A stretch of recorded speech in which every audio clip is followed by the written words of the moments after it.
something, Cash? This is the smartest horse in the world. These are bad barn manners is what those are. Hey.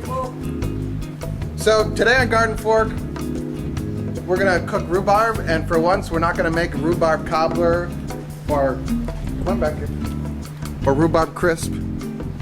We're gonna make rhubarb, he listens well, doesn't he? We're gonna make rhubarb jam. And Cash here can't come, but we wanted to come out to the barn and show you guys a little bit of our friend here, the racehorse, who's doing quite well in his training. He's a dressage horse. He's now a dressage horse. And who can count. And he can't count. And actually, Hey. his trainer would be appalled. However. His trainer doesn't have high-speed internet net. So anyway, I've never made rhubarb jam before, and we're also going to try our first attempt at canning, which should be very interesting. Come here, Mitch. Get it.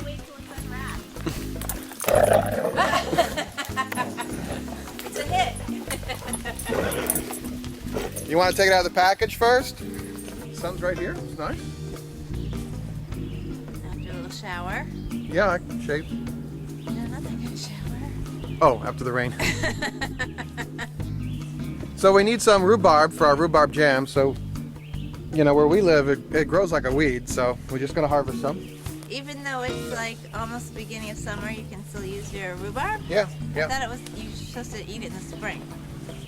In the early summer, you can harvest it too. I mean, you know, there's a balance to be made, but you know, up here, the rhubarb starts to kind of die out in the middle of the summer. When it gets hot. When it gets hot. If it ever gets hot. But you know, it looks pretty darn healthy right now. So harvesting, we're supposed to get 5 cups of rhubarb. Yeah, So I'm sure within here we can get 5 cups of rhubarb. easily. Yep.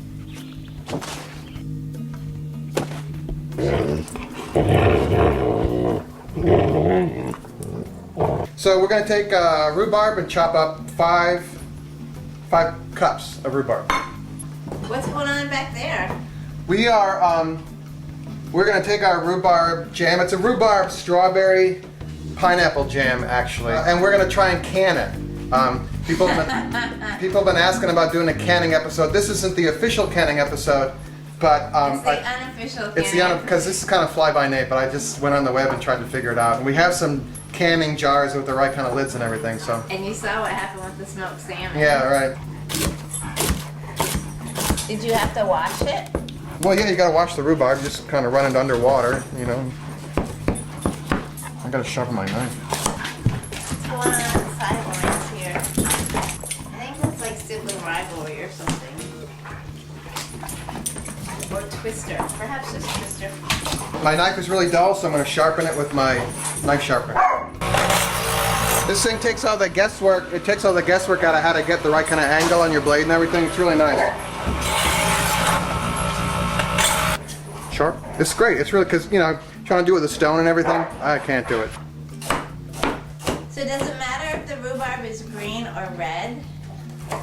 You know, it's kind of an aesthetic thing, but I don't think so. This recipe's been around for a long time. There's a lot of variations on it on the web. This is my version.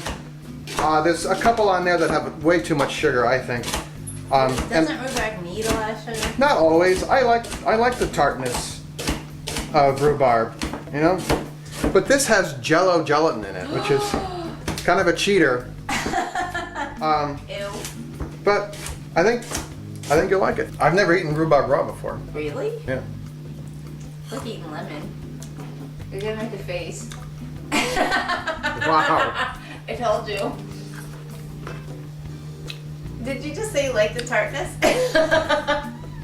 Are you gonna go spit it out like those wine people? Yeah. Okay. We've got 5 cups in here now, but we got a bunch of extra rhubarb. So did you know that you can... He's recovering from his ingredient. That's kind of like when you have a really hot chili pepper, but the opposite.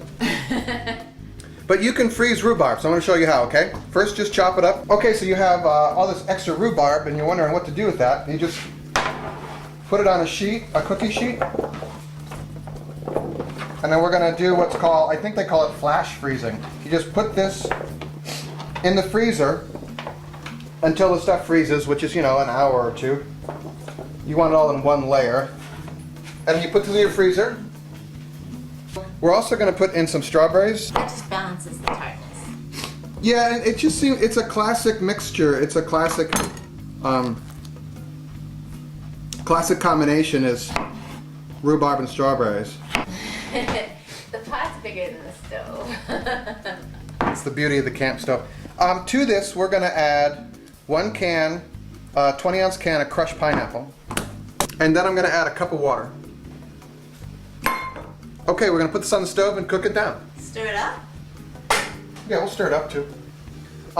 We've got a big pot of water here boiling. This is going to be our canning pot, so I had to get that kind of preheated because of our little stove here. Have you ever canned anything before? No, I've never done this before, so it's a virgin episode of canning. Good luck. No, it's easy. I went to about.com actually and learned once again how to do something. So, a little free plug for someone that could sponsor us. I think most people don't have this kind of stove we have. This is a fancy, very fancy stove. People want our stove. Have you ever had anybody say, I want your stove? So we're just going to cook this down. For how long? About 15 minutes. You want That's it to it? you want the bubble down. Yeah, it cooks fairly quickly. So. Is it on high? Oh wait, I forgot to add something. Sugar? Yeah, sugar. Henry, are you embarrassed? 2 cups of sugar. Forgot. There are recipes for this kind of jam for up to 5 cups of sugar, which I think is way too much. Even and though we're you gonna- just tasted the rhubarb, you still think it's too much? Yeah. Remember your rhubarb reaction. Did you just say you like the tartness? I like the tartness, I just don't like it that tart. So we're going to put 2 cups of sugar, and also when we put the Jello, we're going to put this Jello gelatin in here. This has like a cup of sugar in it as well. So, oh, it's already bubbling. See? Oh, it smells good.